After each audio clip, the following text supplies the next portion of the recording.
All right, now here is a non-haves and have-not if loving you is wrong. Well, technically it's not a non-Tyler Perry video because technically Tyler Perry in a way is involved in this, but I'm really kind of, sharing my thoughts on the Monique interview, or not really interview, but the conversation or discussion, if you will, that happened on the Steve Harvey talk show earlier this week. And I sat down. I literally just finished watching. I believe it was three parts. You had the first few minutes where Steve introduces Monique, comes out on stage. They sit down for about 3 or 4 minutes, kind of recapping what was the first thing Steve said to Monique. When she first met him, like outside, what was it, like in the parking lot after she had gotten off stage at a guest spot.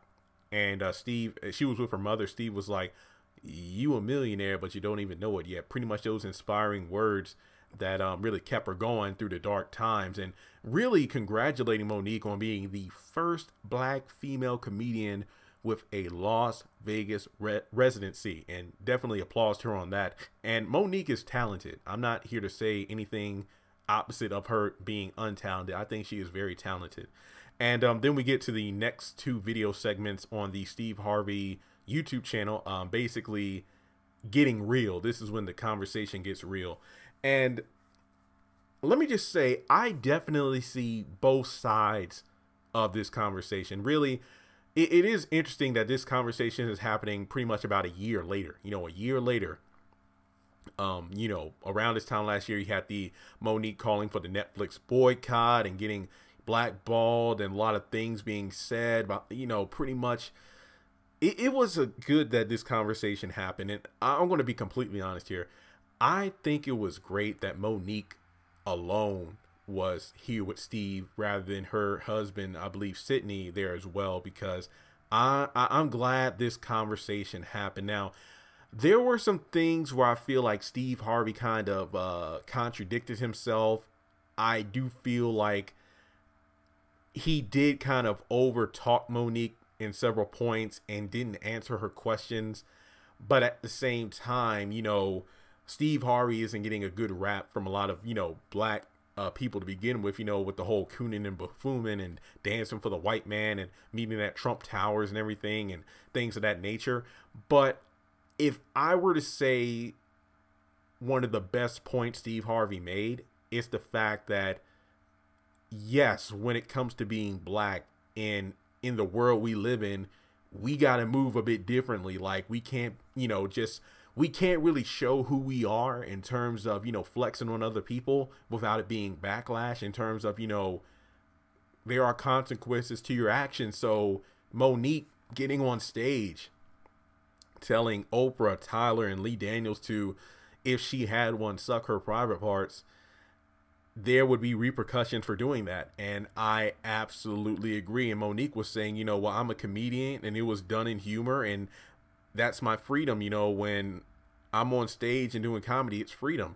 But yes, Steve Harvey correctly told her, like, look, you are free to do that. You can react and do whatever you want, but then you have to be ready to face the consequences of your actions. So while some might say that Steve Harvey was, just being a coon, he actually was making some good points. It's just like working at your job. And I'm not shaming anyone. I'm just saying in general, like, for example, like, and I'm just going to say me, for example. I was going to say, like, if you were a Burger King worker and whatnot. No, I'm just going to speak of my own self. I was a former employee at Liberty University. If you've been on this channel long enough, academic advisor for 3 years in the call center. So if I decided to get on my YouTube channel and then make a video cursing out the Falwells and all the supervisors and everyone involved, because, oh, well, the Falwell support Trump and all this yada yada yada, and just speak my mind and go on a rant, post the video gets a ton of views, and I get fired from Liberty, and then I find it difficult to work at another university again because Liberty pretty much blackballed me from working at any other institution, then do I have the right to, pretty much call some kind of boycott or protest against Liberty or any other college that doesn't hire me? Because I am facing the consequences of my actions by speaking my mind and then being shocked when those actions have consequences. So that's kind of how I see it, where a lot of these conversations, should have taken place. Once again, I am glad this took place. Definitely like a big brother, little sister thing going on here. But I just feel like when it comes down to it, Steve did kind of, backpedal a bit where he's like, this isn't a black game, what is it? This isn't a black game. This isn't a white game, a black man's game or a white man's game. It's the money game. That's true. But at the same time, looking at where he kind of backpedaled in regards of, he can't be flexing like your husband. He can't be out here being himself. And really, that is true. We kind of have to wear a facade, so to speak, because the way you talk out in the streets is not the same way you talk in a job interview or a business meeting for obvious reasons called jargon. Like the different language or way of speaking or communicating with others changes depending on the group of people you're with. Like literally, if you're in church with your mom and your family, you're definitely not going to be talking the same way you are in the back alley with your boys, that kind of thing. So yeah, when he talks about it's not a black white game, it's a money game. While it is true, it is a money game, there are different rules between the black players and the white players. I will admit there are some definite differences. And, this isn't something any of us are strangers to, like gender inequality, race inequality when it comes to money and, positioning and opportunities for promotions and things of that nature. But what really got me is I respect, and let me just say this much, I do respect Monique's accomplishments. That's not something I want to diminish. But at the same time, I can definitely see where Steve is saying, like, I get that you have your way of doing things, but your way of doing things isn't the best way. It's like most people say, here goes Steve cooning and buffooning. It's like Monique is rocking the boat, being herself. And, Steve is like, no, don't be doing that. But Steve is absolutely right, because he said himself, like, the integrity game. This is another big part of the speech, the conversation where Monique was like, I don't want to I'm not sacrificing my integrity for anyone.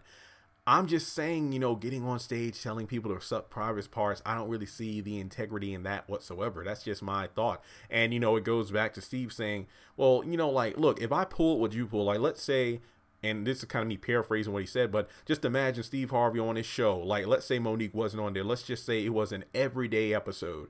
And, because his show was getting canceled, I think Kelly Clarkson has a TV show coming out soon. Let's say Steve decided to just get on stage and curse out all the people behind the network and whatnot that had his show being replaced. He decides to quit. And then, and this is before the show is completely gone. Let's say there are several episodes left. Guess what? The people that are under him, that depend on him to make a living, whether it be the cameraman, the crew, the people who write the scripts, and, all of the people who work in his different businesses and endorsements. Like, if he got on the Steve Harvey talk show and went off like that, good chance Steve Harvey would probably lose his other numerous hosting gigs. So there are so many people that work under the Steve Harvey umbrella, if you will, that they'll suffer if he decides to speak his mind. So pretty much that's something that Steve does understand to be true, where he's not like, like a fast food worker or a janitor or somebody who works like at a Dollar General. Again, not shaming people who work those jobs. I'm just trying to make the comparison as you have Steve Harvey in the position he's in, where there are like dozens, if not hundreds of people that depend on him for an income, so to speak, compared to a person that works an everyday job where they pretty much work for someone over top of them, where they can speak their mind, they can curse people out. At worst, they might lose their job, and that's pretty much it. But if Steve did that, there are a ton of people that would feel the negative effects of him speaking his mind. I guess it's the best way to put it. And Steve did say that he's going to try with everything he can to arrange some kind of meeting where Tyler, Oprah, and Lee apologize to Monique, but then on top of that, Monique has to apologize because of all the bashing that she's been doing. You can just tell by the look on her face that again, this is just me reading body language. I could be wrong, but kind of just based off the way she was reacting, it's like, man, I ain't going to apologize to these people. And like, based on what Oprah did, I can definitely see why there'd be some bad blood there. What was it, inviting her, brother and mother and whatnot on the talk show? Despite the fact Monique said that she didn't want to be on the show with them and please don't do that. So I can definitely understand the Oprah thing. But yeah, it's like, Steve, I get what you're doing, but I don't think it's going to do any good. It's kind of like the whole Ellen with the Oscars thing with Kevin Hart. It's like, look, man, it's just, I see what you're doing, but nah, it ain't going to work out. It's just like, Monique doesn't feel like she did anything wrong, but as Steve, and it's like, look, when I talk and speak, it's at a place of love, it's from the heart. But as Steve so wisely said, it might sound loving to you, but it's the perspective of what you say. It's like the difference between like what you said and what you mean versus how it's received or perceived by the people who are listening to your message. Like the Netflix boycott, it's like, yeah, it sounded like a rich people problem, not an everyday person problem. Like, what was it? Last month, I ended up canceling my Netflix because of the price going up again. And I'm figuring, well, it's ironic, like a year later, after Monique wanted everyone to boycott Netflix, but I'm not boycotting it for her. I'm boycotting because of another price rage increase. But luckily, I actually got my Netflix back today, ironically enough, because I did discover there is a cheaper plan for $8.99. I do miss the HD. I got a bit spoiled on the HD, but they raised that to $13. So I figured I'm good with the $8.99 deal. So yeah, you can, going off about not making millions, but being paid $500,000. It's like, why should I give up a luxury that's like $10 or less for me just because you're not getting the money? So I think Steve Harvey made a great point in saying that the boycott was a bad move and there really wasn't any clarification behind it. Like, why is the everyday man, woman, or child that watches Netflix, why would they boycott something like that just because you're not making a fortune? Like, if you made those millions, would you be giving back? Like, how would that affect, everyone else? And really, that's how she became, well, for a lack of a better phrase, a joke. All the memes, the gifs, the parodies of it, which I thought were pretty funny. But yeah, I definitely agree with Steve there. And Steve pretty much recognizing the fact that he wishes he would have called Monique sooner.